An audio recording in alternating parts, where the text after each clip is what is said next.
पंजाबराव कृषी विद्यापीठाचे कुलगुरू डॉक्टर रवी प्रकाश दाणी यांना पदमुक्त करण्यात आलंय। नागरिकत्वाच्या मुद्द्यावरून राज्यपालांनी ही कारवाई केली आहे। कुलगुरू डॉक्टर रवी प्रकाश दाणी यांच्या सेवा ते भारतीय नागरिक असल्याच्या कारणाने तात्काळ प्रभावाने समाप्त केल्या आहेत। डॉक्टर दाणी यांच्या नागरिकत्वाच्या मुद्द्यावरून महाराष्ट्र शासनाचा विधी आणि न्याय विभाग, राज्याचे महाधिवक्ता तसंच परराष्ट्र मंत्रालय यांच्याकडून अभिप्राय मागवल्यानंतर कुलगुरू पदावरून पदमुक्त करण्याचा निर्णय घेण्यात आला आहे।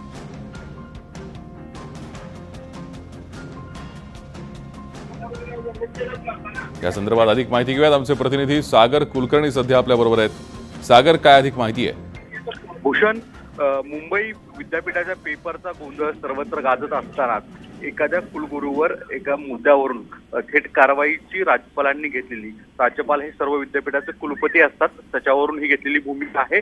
दाणी यांच्या भारतीय नागरिकत्वावर काहींनी आक्षेप घेतले होते, त्याच्यानंतरनं एक समितीच्या माध्यमातून चौकशी करण्यात आली होती आणि त्याच्या वेळेस विधी व न्याय खातं असेल, परराष्ट्र खातं असेल आणि स्थानिक अशा स्वरूपाची अशी माहिती लेखी स्वरूपात राज्यपालांकडून अहवाल प्राप्त झाले होते आणि त्या अहवालांच्या नंतरनं राज्यपाल म्हणजेच कुलपती श्री विद्यासागर राव यांनी आज कारवाईची भूमिका घेतलेली आहे आणि दाणी यांना पदमुक्त करण्यात आलेला आहे। त्यांच्याकडून कुलगुरू ही कुलगुरू हा कार्यभार काढण्यात आलेला आहे। धन्यवाद सागर, या सविस्तर माहितीसाठी। आपण पाहतोय नागरिकत्वाच्या मुद्द्यावरून ही कारवाई करण्यात आली। राज्यपालांनी ही कारवाई केली आहे। पंजाबराव कृषी विद्यापीठाचे कुलगुरू जे आहेत त्यांना पदमुक्त करण्यात आलं आहे। आणखी एक महत्त्वाची बातमी, शेतकऱ्यांना प्रधानमंत्री पीक विमा भरता यावा यासाठी उद्या सुद्धा बँका सुरू राहणार आहेत। तर ज्या बँकांची सोमवारी साप्ताहिक सुट्टी असेल त्यांनीही सोमवारी कामकाज सुरू ठेवण्याबाबत रिझर्व्ह बँकेनं कळवलं आहे। प्रधानमंत्री पीक विमा योजनेत खरीप हंगामासाठी सहभागी होण्यासाठी 31 जुलै ही अंतिम मुदत आहे। शेतकऱ्यांना त्यांचा पीक विमा ऑनलाईन भरायचा आहे, त्याचबरोबर शेतकऱ्यांचे अर्ज ऑफलाईनही स्वीकारले जाणार आहेत। यासाठी बँक कर्जदार शेतकऱ्यांसाठी KYCची अट तात्पुरती बाजूला ठेवून ऑफलाईन अर्ज स्वीकारले जात आहेत। प्रधानमंत्री पीक विमा योजनेतून सहभागापासून कोणीही वंचित राहणार नाही याची दक्षता राज्य सरकार घेत आहे। त्यामुळे शेतकऱ्यांनी काळजी करू नये असं आवाहन मुख्यमंत्र्यांनी केलं आहे। पीक विमा भरण्यासाठी बँका उद्याही सुरू येणार आहेत। आपल्याला माहिती आहे बँकांसमोर शेतकऱ्यांनी मोठी गर्दी केली आहे पीक विमा भरण्यासाठी, मात्र अनेक कारणांमुळे, तांत्रिक अडचणींमुळे शेतकऱ्यांना त्यांचा पीक विमा वेळेत भरता येत नाहीये आणि त्यासाठीच उद्या ही बँका सुरू राहणार आहेत। अधिक माहिती घेऊयात। आमचे प्रतिनिधी दीपक भातुसे सध्या आपल्या संपर्कात आहेत। दीपक, उद्या सुद्धा बँका सुरू राहतील किंवा सोमवारी ज्यांची साप्ताहिक सुट्टी असेल बँकांची त्यांनी त्याही दिवशी कामकाज सुरू ठेवावं असं रिझर्व्ह बँकेनं कळवलंय। याचा फायदा शेतकऱ्यांना मिळेल का?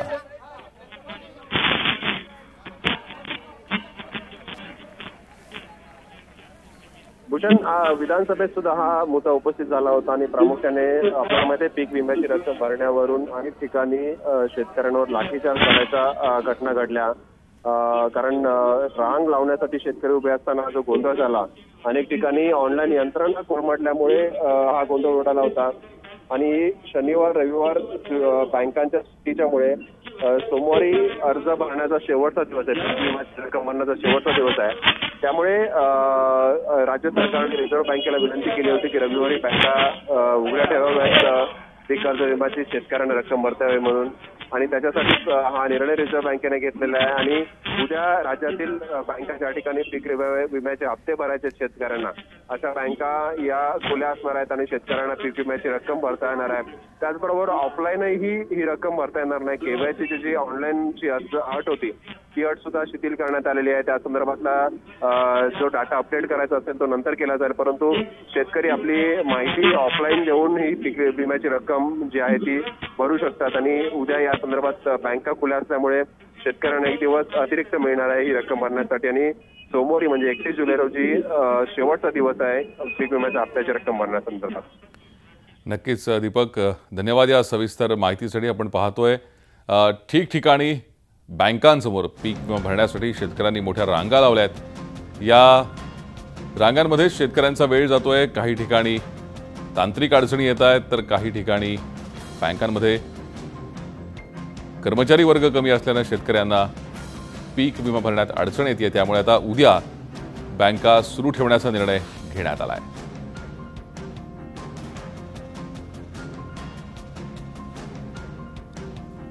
आणि याच सगळ्या संदर्भात संतप्त शेतकऱ्यांच्या भावना जाणून घेतल्या आहेत आमचे प्रतिनिधी लक्ष्मीकांत रुईकर यांनी।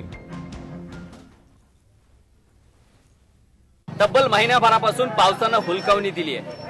अशा परिस्थितीत पेरलेलं उगवणार का या चिंतेत असलेल्या बळीराजासमोर नवीनच संकट उभा राहिले।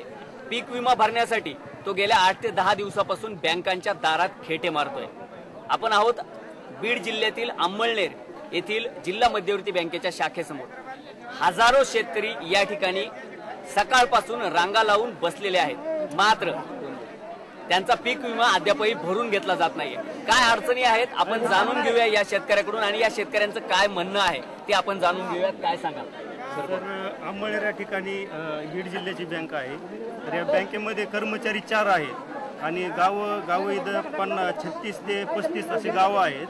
तर या गावाचा इथले जे कर्मचारी आहे यांच्यावर भरपूर लोड पडतो आणि त्यातल्या त्यात त्यांनी ऑनलाईन केलेला आहे कारभार। त्या ऑनलाईनमुळे एका व्यक्तीला कमीत कमी अर्धा तास तरी जातो, ते थंब सिस्टीम वगैरे वगैरे, त्याच्यामुळे इथं भरपूर गर्दी होती। शेतकऱ्यांना पीक विमा भरण्यासाठी भरपूर अडचणी येत आहेत त्या असे, कारण की या बँकेच्या शाखेखाली जवळजवळ 36 गावं येतात। 36 गावामध्ये लाखो शेतकरी आहेत, प्रत्येकाचे बँकेमध्ये डिपॉझिट आहे, खातेदार आहेत।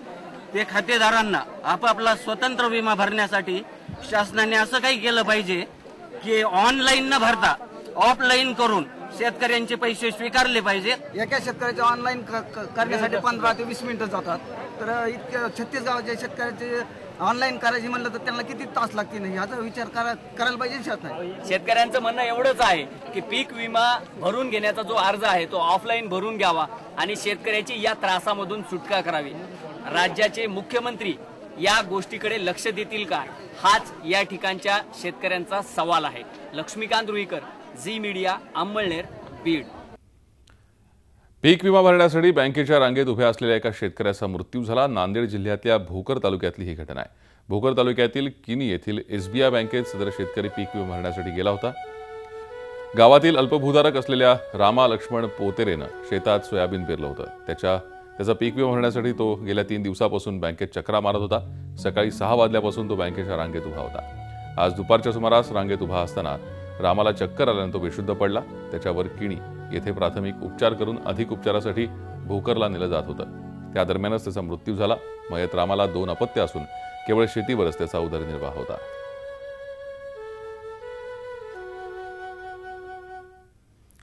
पीक विमा भरण्याच्या कारणावरून सध्या राज्यभरातील शेतकरी आक्रमक झालेला दिसतोय। एकीकडे ऑनलाईन पीक विमा भरताना अडचणी येत आहेत, त्यामुळे शेतकऱ्यांच्या संतापाचा पारा आणखीनच कडक झालाय। अशा परिस्थितीत आज जालना जिल्हा मध्यवर्ती सहकारी बँकेची वाटूर शाखा बंद ठेवण्यात आल्यानं संतप्त झालेल्या शेतकऱ्यांनी जालना मंठा रस्त्यावर रास्ता रोको आंदोलन केलं। जालना जिल्हा मध्यवर्ती सहकारी बँकेनं जिल्ह्यातील विविध शाखांच्या माध्यमातून पीक विमा घेण्यास सुरुवात केली आहे, पण पीक विमा भरण्यासाठी कमी कालावधी उरल्यानं बँकेच्या प्रत्येक शाखेत गर्दी वाढली। त्यामुळे बँकेच्या अधिकारी आणि कर्मचाऱ्यांनी वाटूर शाखा बंद ठेवल्याचं बोललं जात आहे। त्यामुळे पीक विमा भरण्यासाठी राहिलेला कमी अवधी आणि बँकेचा मनमानीपणा याविरोधात शेतकऱ्यांनी आंदोलन केलं।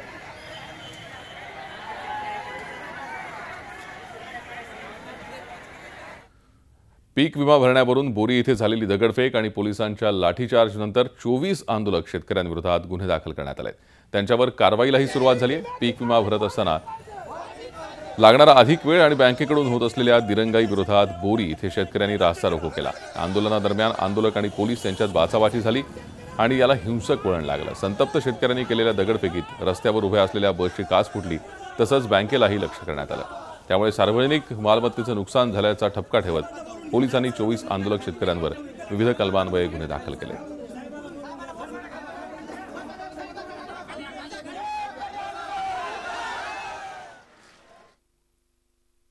बोरी प्रकरणामध्ये जे गुन्हे झालेले आहेत शेतकऱ्यावर, ते सर्व गुन्हे मागे घेण्यात यावे आणि शेवटचा शेतकऱ्याचा जोपर्यंत विमा उतरणार नाही सरकार, तोपर्यंत मुदतवाढ विमा कंपनीला मुदतवाढ मिळण्यात यावी।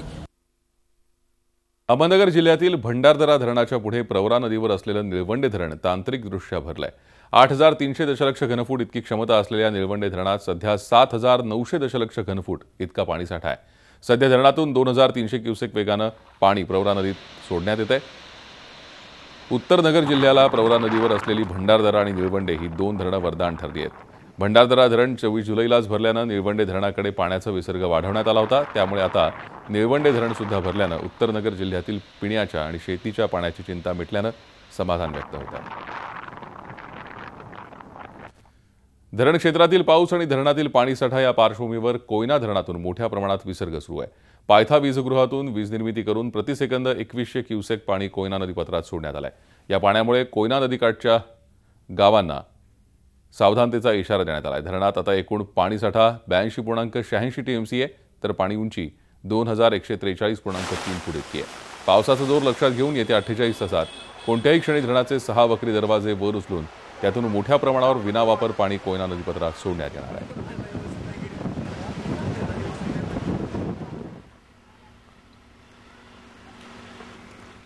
2 दिवसांपासून नाशिक शहर परिसरात सुरू असणाऱ्या पावसानं गोदावरीची पूर परिस्थिती कायम आहे। धरण क्षेत्रात पाऊस सुरू असल्यानं धरणातून पाण्याचा विसर्ग केला जातोय। त्याचबरोबर शहराच्या इतर भागातून छोट्या नाल्यातून गोदापात्रात पाणी येत असल्यानं नदीच्या पाणी पातळीत वाढ झाली आहे। सकाळी 6 वाजता गंगापूर धरणातून पुन्हा एकदा 5109 क्युसेक पाण्याचा विसर्ग करण्यात आलाय। रामकुंडाजवळील होळकर पुलापासून 9469 क्युसेक वेगानं पाणी प्रवाहित होत आहे। दारणा धरणातून 9604, आळंदीमधून 3571, तर नांदूर माध्यमेश्वरमधून 49478 क्युसेक पाणी जायकवाडीच्या दिशेनं सोडण्यात आलंय। त्यामुळे गोदाकाठावरच्या नागरिकांना सतर्क करण्यात आलंय। राजकीयदृष्ट्या आपल्याला बदनाम करण्यासाठी आपल्यावर बिनबुडाचे आरोप केले जात आहेत, असं गंगाखेड साखर कारखान्याचे संचालक रत्नाकर गुट्टेने म्हटलंय। विधान परिषदेचे विरोधी पक्षनेते धनंजय मुंडेंनी आपल्यावर केलेल्या आरोपांविरोधात आपण 1000 कोटींचा अब्रू नुकसानीचा दावा ठोकणार असल्याचंही त्यांनी म्हटलंय। एवढंच नाही तर गुंडेंनीच साखर कारखान्याच्या नावाखाली 20 कोटी रुपये बुडवल्याचा आरोपही त्यांनी केला।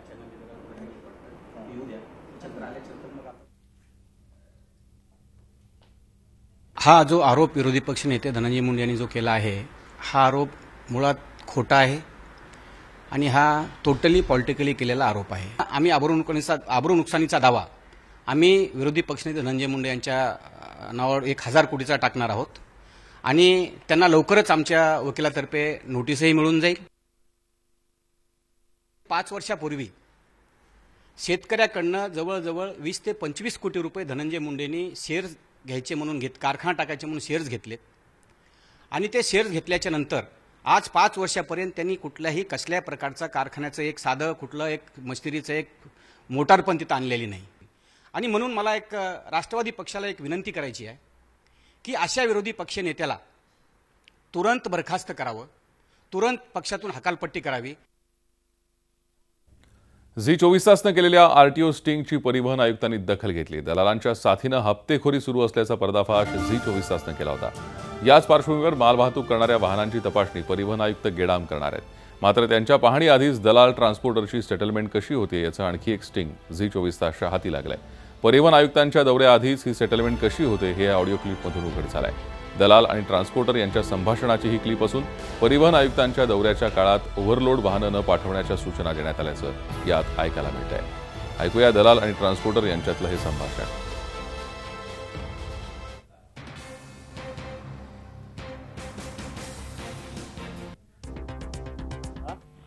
कारण की उद्या टीसी स्वतः येणार आहे चेकिंगला, व्हिडिओ वगैरे झालाय त्याच्यामुळे। कधी ते किती? हा किती ते किती? अहो ते व्हिडिओ वगैरे झालाय ना, त्याच्यामुळे टीसी येणार आहे चेकिंगला स्वतः, गेडाम आहे ना। तर उद्या सकाळी 6 वाजल्यानंतर गाड्या अंडरलोड पाठवा। हा किती वाजेपर्यंत? संध्याकाळपर्यंत। संध्याकाळी फोन करून सांगेल मी तुम्हाला। सकाळी 6 नंतर पाठवू नका का ओव्हरलोड। सागरचा फोन नाही आला तुम्हाला? बघा आता मी तर सांगितलं तुम्हाला। हा चला, गुड नाईट। सॉरी यार तुम्हाला डिस्टर्ब केलं। यावर सामाजिक कार्यकर्त्यांनी काय म्हटलंय पाहूयात। आपल्या G24 तासनं ओव्हरलोड संदर्भात जो खुलासा केला आहे तो सर्वात आतापर्यंत आरटीओ त्यांच्या अधिकाऱ्यांना आदेश दिले की उद्या मी स्वतः येणार आहे कारवाईसाठी, तुम्ही सगळे तयार व्हा।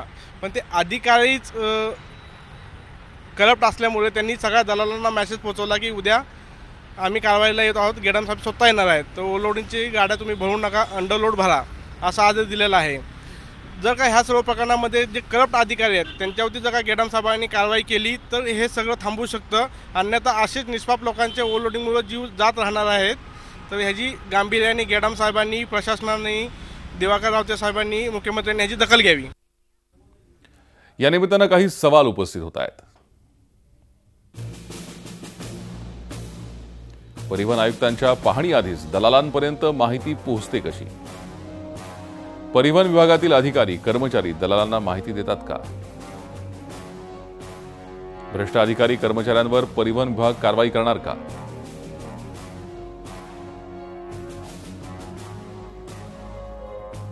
मटका, जुगार यासारख्या बेकायदेशीर धंद्यांमध्ये पोलीस आणि धंदेवाले यांची मिलीभगत असते हे साऱ्यांनाच माहिती असतं. मात्र उस्मानाबादमध्ये पोलीसच कसे हे धंदे सुरू करण्यासाठी प्रोत्साहन देत आहेत याचं स्टिंग ऑपरेशन समोर आलंय. व्हिडिओ क्लिपमध्ये उस्मानाबादच्या मुरुम पोलीस स्टेशनचा सहाय्यक पोलीस उपनिरीक्षक AR मोमीन मटका एजंटकडे पोलीस स्टेशनच्या आवारामधील सरकारी क्वार्टरमध्येच पैशाची देवाणघेवाण करत असल्याचं पाहायला मिळत आहे. विशेष म्हणजे पैशाच्या बदल्यात मटका एजंटला आरोपी न केल्याचंही पोलीस अधिकारी मोमीन सांगत असल्याचं या क्लिपमधून उघड होत आहे. पाहूया पोलीस अधिकारी मोमीन आणि मटका एजंट मधलं हे संभाषण.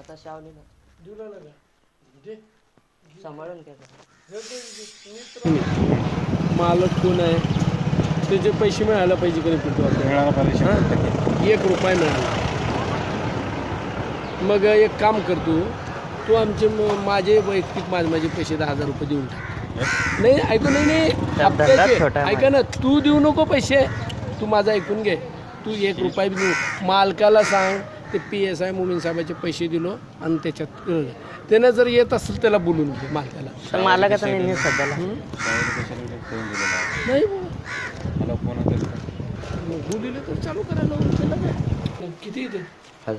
अभे 2,000 आणि थोडा वेळ मग थोड्या वेळानं द्यायचं. घ्या की आणि खर्च ते. ठीक आहे. ते बशीर आलता का? आता कोणाला शावली आलता? आता कोणाला देऊ राहिला? आता शावलीला देऊ राहिला का? दे सांभाळून घ्या जरा. दे. मी तर आरोपी केलं नाही की मेन्सला विचार की त्या दिवशी कर तू कर. विशेष म्हणजे गेली 9 वर्ष हा AR मोमीन बुरुम पोलीस स्टेशनमध्ये ठाण मांडून आहे. पोलीस कॉन्स्टेबल, बीट अंमलदार ते सहाय्यक पोलीस निरीक्षक पदावर जाईपर्यंत मोमीनची बदलीच झालेली नाही. त्यामुळे या मोमीनवर कोणाचा बरदास्त आहे याचीही चौकशी होणं गरजेचं आहे. धुळ्यातील गुंड गुड्ड्याच्या हत्येप्रकरणी 2 मुख्य आरोपींना अटक करण्यात आली आहे. राजा भद्रा आणि छोटा पापा अशी त्यांची नावं आहेत. धुळे शहराच्या मुख्य बाजारपेठ भागात राजा भद्रा गँगनं कुख्यात गुंड गुड्ड्याची अमानुष हत्या केली होती. गेल्या 11 दिवसांपासून या प्रकरणी पोलीस 11 मुख्य आरोपींच्या शोधात होते. सुरुवातीला पोलिसांना काही साथीदार पकडण्यात यश आलं, मात्र राजा भद्रा आणि छोटा पापा याला अटक करण्यात यश मिळत नव्हतं. अखेर राजा भद्रा आणि छोटा पापा याला पोलिसांनी इंदूरमधून अटक केली आहे. हे दोघं गुड्ड्याच्या खुनात मुख्य आरोपी आहेत. आतापर्यंत गुड्ड्याच्या खून प्रकरणात 15 जणांना अटक करण्यात आली आहे.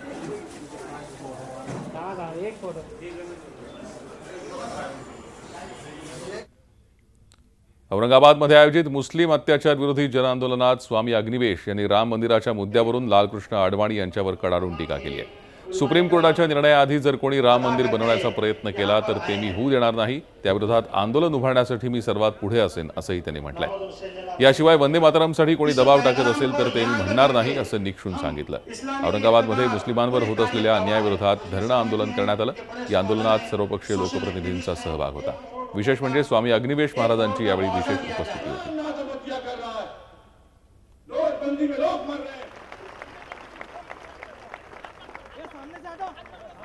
हाईकोर्ट के जज कहां से क्या सपने आते रहते पता नहीं. तो अपना जजमेंट दो भैया, क्या कहना होगा कि क्या नहीं कहना होगा.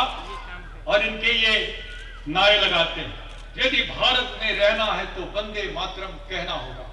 मैं तो नहीं कहूंगा,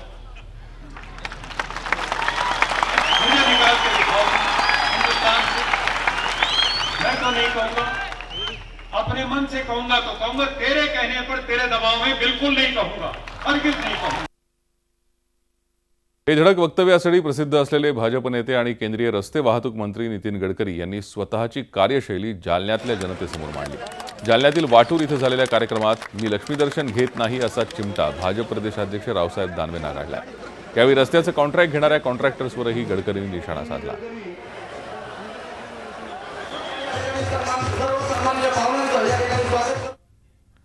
धुळ्यात आपल्या बहिणीकडे रक्षाबंधनासाठी आलेल्या केंद्रीय रेल्वे मंत्री सुरेश प्रभू यांनी खान्देशवासियांना रक्षाबंधनाची खास भेट दिली. उत्तर महाराष्ट्राची विकास वाहिनी ठरणाऱ्या मनमाड धुळे इंदोर रेल्वे मार्गाचं काम लवकरच सुरू होणार असल्याचं त्यांनी सांगितलं. 9,000 कोटी रुपये खर्चाच्या या रेल्वे मार्गाचं स्वप्न लवकरच प्रत्यक्षात येणार असल्याचं ते म्हणाले. प्रकल्पासाठी आवश्यक 3,500 हेक्टर जमीन अधिग्रहण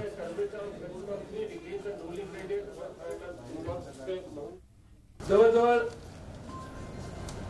3,247 हेक्टर जमीन खाजगी जमीन याच्यासाठी आणि जवळजवळ फॉरेस्ट लँड 300 एकर जवळजवळ हेक्टर म्हणून एकंदर 3,538 हेक्टर जमीन या प्रकल्पासाठी घ्यावी लागेल. आणि संपूर्ण जमीन आम्ही नवीन जो भूसंपादन कायदा झालाय त्यानुसारच आम्ही ती जमीन घेणार. आषाढी एकादशीला विठुरायाच्या दर्शनासाठी गेलेल्या संत मुक्ताईंच्या पालखीचा परतीचा प्रवास संपवून आज मोठ्या भक्तिमय वातावरणात जळगाव जिल्ह्यातल्या मुक्ताईनगर इथे मुक्ताईंच्या पालखीचं आगमन झालं. पालखीच्या स्वागतासाठी खानदेश त्याचबरोबर विदर्भ, मराठवाडा, मध्य प्रदेशातील सुमारे 200 पालख्या दाखल झाल्या होत्या.